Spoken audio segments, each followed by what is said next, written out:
Asup ngaji deui. Halo Besti, kembali lagi bersama Ibu Rai.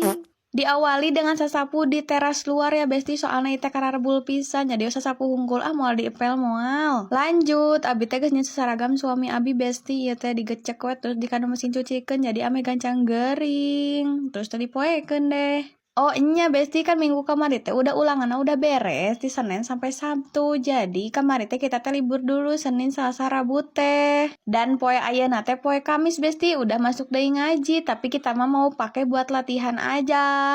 Latihan naon cenah? Latihan kanggo imtihan Besti tahun depan teh jadi pembagian rapot tapi aya perpisahan teh ku imtihan seperti itu loh. Jadi ya panggung gitu. Jadi setiap kelas nate kudu aya penampilan dan kelas kita mah memutuskan untuk narari barudak kicil-kicilna. Wah, Masya Allah pokoknya masih gana resep teh. Ari diten kalian sama tuh sih di madrasahna sok aya perpisahan kos gitu atau ya imtihan gitu sami teu coba komennya. Lanjut, abi teh bade meresan gerohaneun Besti, teu karasa ternyata geus jam 1 deui ya sudah siap-siap deh ka madrasah ngapet aya nu nyamper pas pisan jam 1. Menira resep pisan barudak teh nyamperan abi, nyamperan Mama Aul, pokokna mah sami sok disamperan da. Siga nama semangat teuing ngaji eta teh meureunana nya. Sakitu heula Besti, bye bye.